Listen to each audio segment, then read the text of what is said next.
नमस्कार। महाभारत के शांति पर्व में एवं पद्म पुराण में एक मंकणक नामक ऋषि की कथा आती है।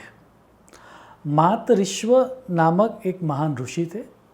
उनका विवाह सुकन्या नामक एक स्त्री के साथ होता है।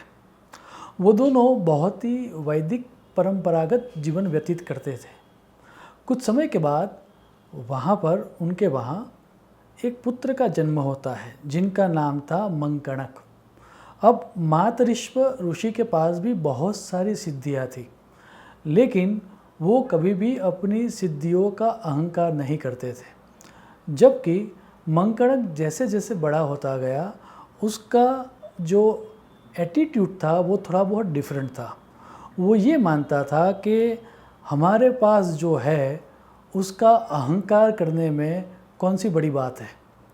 उसमें भी जो हम मेहनत करके, एफर्ट करके जो हम अचीव करते हैं, उसका तो अहंकार हमें करना ही चाहिए। उसमें कौन सी गलत बात है। Sounds familiar? हम सबको कहीं ना कहीं ऐसा ही लगता है।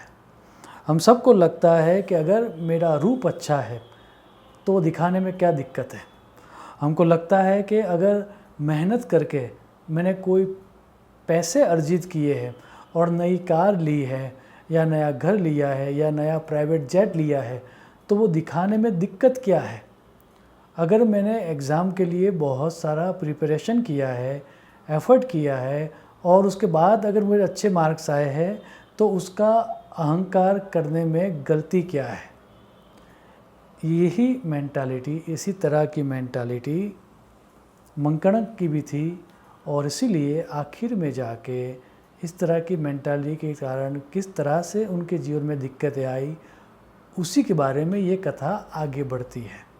हुआ यूँ कि मंकणक ने बहुत सारी सिद्धियां प्राप्त की, लेकिन जैसा कि होता है कि जो अपनी सिद्धियों का गर्व करता है, अहंकार करता है, उसमें किसी न किसी तरह का कंपैरिजन का या जेलसी, ईर्ष्या का गुण डेवलप होता है।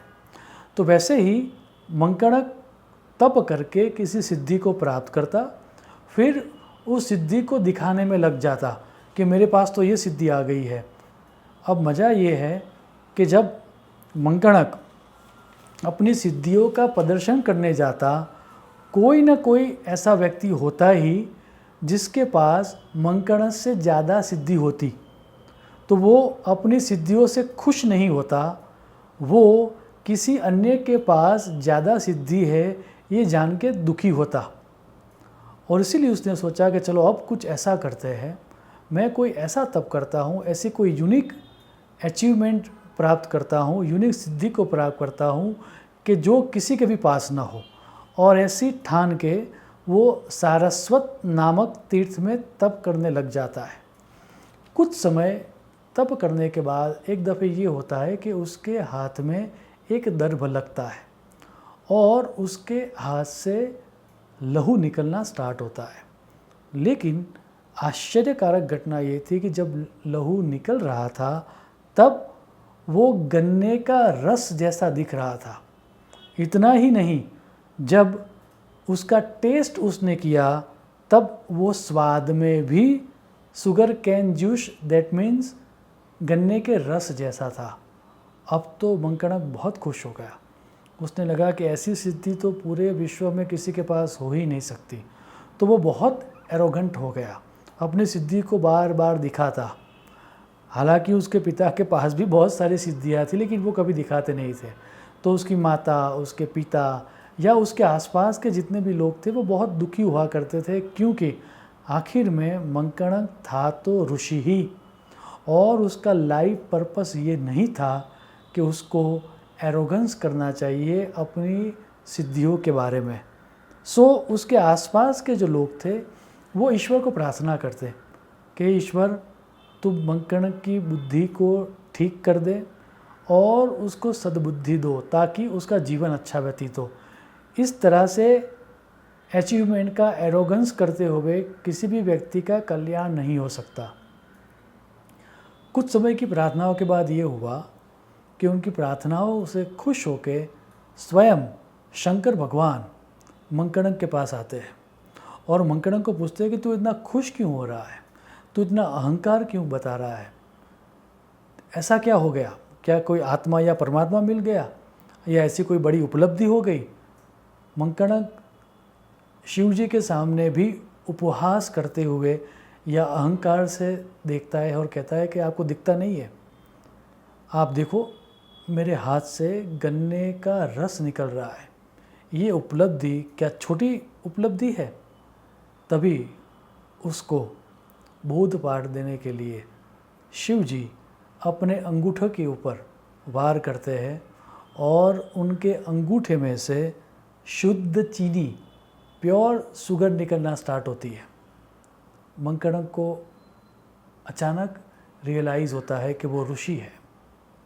इसी घटना के आधार पर मंकड़ंक की बुद्धि जो होती है वो परिवर्तित हो जाती है, वो नतमस्तक हो जाता है और तब शिव जी एक सूत्र देते हैं। वो सूत्र ये है कि अचीवमेंट्स को हमें एंजॉय करना चाहिए लेकिन उसका अहंकार नहीं करना चाहिए। इस लाइफ लेसन्स को हम सबको याद रखने जैसा है। हम भी कुछ ना कुछ, जैसे जैसे हमारा जीवन व्यतीत होता है, कुछ ना कुछ तो प्राप्त करते ही है। हम जो भी प्राप्त करते हैं उसको लोगों को दिखाने में लग जाते हैं। आप देखिए, आप किसी न किसी व्यक्ति के वहाँ तो गए ही होंगे जिसने नया घर लिया हो, या हो सकता है कि शायद आपने भी नया घर लिया हो। आप देखना, अपने आप को ऑब्जर्व करना। आप जब हाउस वार्मिंग के बाद लोगों को अपने घर की टूर पर ले जाओगे, आप देखना, आप यही बताओगे कि ये जो फ्लोरिंग है वो इटालियन मार्बल है, ये जो चित्र है वो पेरिस से आया हुआ है, ये जो फर्नीचर है वो मेरा फैक्ट्री मेड है, कस्टम मेड है और वो इटली से आया हुआ है। सो हमारे पास जो है उससे हम खुश है, इतना पर्याप्त नहीं है। हम ये करने लगते हैं कि हमें जो भी मिला है उसका हम एरोगेंस करते हैं। याद रहे, हमारी एफर्ट से या ईश्वर की कृपा से हम जो भी अचीव करें, चाहे वो घर हो, कार हो, या परीक्षा में मार्क्स हो, या फिर जॉब हो या मेडल्स हो, उन सब का हमें आनंद उठाना है। उन सब चीज़ों के प्रति हमें ग्रेटिट्यूड व्यक्त करना है, हमें अहंकार दर्शाना नहीं है, क्योंकि अहंकार सभी जो हमारी उपलब्धियां हैं उनको नष्ट कर देती है। महाभारत में वेद व्यास जी उसके लिए एक श्लोक देते हैं। आप श्लोक देखें। जरा रूपम हरति ही धैर्यम आशा मृत्यु प्राणान धर्मचर्याम असूया क्रोधः श्रियम शीलम अनार्य सेवा हियम कामः सर्वमेव अभिमानः। श्लोक को डिकोड करके समझते हैं। महाभारत मतलब वेद व्यास जी कहते हैं महाभारत में कि आप कितने ही स्वरूपवान क्यों न हो, जब आपकी उम्र बढ़ जाएगी तब शरीर के अंदर झुर्रियाँ आएगी ही आएगी। सो वृद्धा अवस्था रूप को नष्ट कर देती है। हो सकता है कि आप में बहुत सारा पेशेंस हो, लेकिन अगर कोई आशा जग जाए, कोई लालच जग जाए, तो वो लालच या आशा आपके धैर्य को नष्ट कर देती है। आपकी फिज़िकल स्ट्रेंथ चाहे कितनी अच्छी क्यों ना हो, आपको कोई भी रोग ना हो, फिर भी जब मृत्यु आता है तब फिज़िकल वाइटलिटी अपने आप ख़त्म हो जाती है। व्यक्ति धार्मिक हो सकता है, लेकिन अगर उसके अंदर ईर्ष्या या जेलसी का गुण डेवलप हो जाए तो उसकी धार्मिकता नष्ट हो जाती है। क्रोध संपत्ति का नाश करता है। खराब व्यक्तियों की संगति, that means bad company, character को नष्ट करती है। मान लीजिए आपको किसी कर्म करने में शर्म आती है, तो अगर आप एक दफ़े कर्म कर लोगे वो कर्म, तो शर्म नष्ट हो जाएगी। सो कर्म करने से शर्म का नाश होता है। और आखिर में वेद व्यास जी कहते हैं कि अहंकार या एरोगेंस हमारी सभी अचीवमेंट्स को डिस्ट्रॉय करता है। सो याद रहे, ईश्वर कृपा से, लक से या हमारी मेहनत से अगर हम कुछ अचीव कर लेते हैं, हमें कुछ अचीवमेंट्स मिल भी जाते हैं, तो हमें उस अचीवमेंट से खुश होना है, उस अचीवमेंट को एंजॉय करना है।